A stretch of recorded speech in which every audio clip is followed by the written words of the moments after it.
भाजपा की राजनीति से हर कोई वाकिफ है। ये सच किसी से नहीं छिपा है कि हिंदुत्व की सियासत को हवा देकर ही भाजपा सत्ता के शिखर पर पहुंची है। ध्रुवीकरण की राजनीति को लेकर पीएम मोदी को अक्सर घेरा भी गया है। उन्होंने सबका साथ सबका विकास का नारा लगाकर इन आरोपों को नकारा है, मगर पूर्व राष्ट्रपति हामिद अंसारी की किताब में लिखी बातों से आज साफ हो गया कि मुसलमान से क्यों है पीएम मोदी परेशान।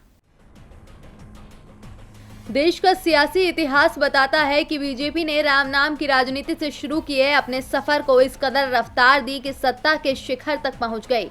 बीजेपी के इस सफर में अल्पसंख्यकों को अक्सर हाशिए पर धकेला गया है। इसीलिए तो बार बार ये सवाल खड़ा होता है कि मुसलमानों पर मोदी सरकार क्यों नहीं है मेहरबान।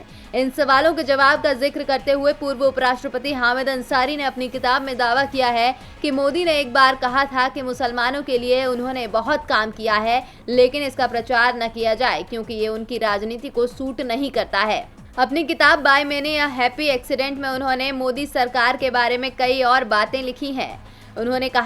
उन्होंने राज्यसभा में बिल पास करवाने को लेकर भी मोदी सरकार की पोल खोली है। हामिद अंसारी ने लिखा कि पीएम मोदी राज्यसभा में शोर शराबे के बीच बिल पास कराने के लिए दबाव बनाते थे। बीजेपी के गठबंधन को लगता था कि अगर लोकसभा में उनका बहुमत है तो राज्यसभा में नैतिक अधिकार है कि बिना किसी बाधा के बिल पास हो जाए। उन्होंने कहा कि एक दिन अचानक पीएम मोदी राज्यसभा कार्यालय में पहुंच गए। प्रधानमंत्री को कार्यालय में देखकर मुझे आश्चर्य हुआ और मैंने उनका अभिवादन किया। उन्होंने कहा कि आपसे ज्यादा जिम्मेदारी की उम्मीद है, लेकिन आप हमारी मदद नहीं कर रहे। मैंने कहा कि राज्यसभा में और बाहर मेरा काम जनता के संज्ञान में है।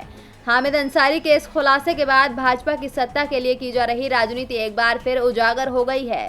देखना होगा कि भाजपा इस खुलासे पर कोई प्रतिक्रिया देती है या नहीं। डीबी लाइव की रिपोर्ट।